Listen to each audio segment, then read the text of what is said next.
Instant curry leaves powder, కరివేపాకు పొడి.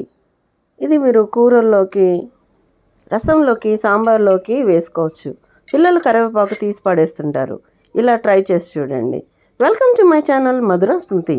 Cook healthy, eat healthy and stay healthy.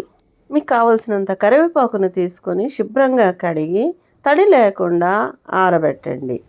ఇప్పుడు stove మీద పాన్ పెట్టి అందులో 1 టేబుల్ స్పూన్ ఆయిల్ వేసుకొని ఆరబెట్టుకున్న కరివేపాకును వేసుకొని లో ఫ్లేమ్ మీదే కరివేపాకు మాడిపోకుండా అందులోని తేమంతా కూడా అయిపోయి కరివేపాకు క్రిస్పీగా అయ్యేంత వరకు ఫ్రై చేయండి. ఇలా ఆయిల్గా చేసుకొని తీసి పక్కకు పెట్టుకోండి. కరివేపాకులో వైటమిన్స్, మినరల్స్, న్యూట్రియంట్స్ పుష్కలంగా ఉన్నాయి. మరి ముఖ్యంగా antioxidants and anti cancer properties ఉన్నాయి.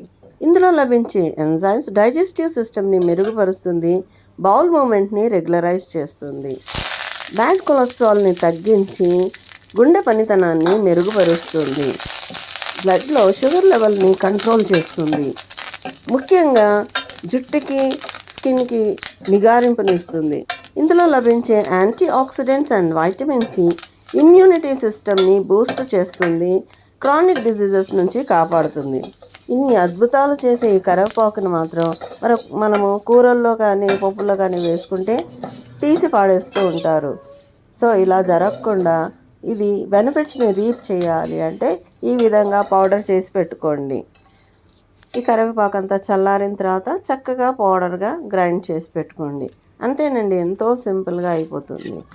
జనరల్గా మనం కరివేపాకు ఫ్రిడ్జ్లో పెట్టిన అది కొన్ని రోజులకే పాడైపోతుంది, లేదా బయట వదిలేస్తే ఎండిపోయి దేనికి ఉపయోగం లేకుండా అయిపోతుంది.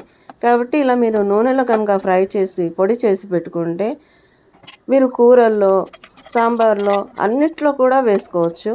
తీసి పాడేయడానికి వీలు లేకుండా చక్కగా దీంట్లో ఉన్న అద్భుత ఔషధ గుణాలన్నీ మన శరీరంలోకి వెళ్తాయి. ఫ్రెష్గా ఎక్కువగా కరివేపాకు లభించినప్పుడు ఇలా చేసి పెట్టుకుంటే ఈ కరివేపాకు పొడి 1 నెల 2 నెలల వరకు కూడా ఫ్రెష్గా ఉంటుంది.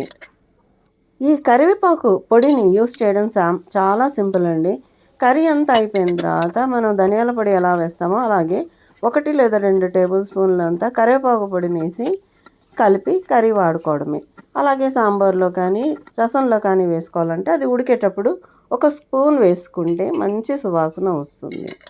ట్రై చేయండి.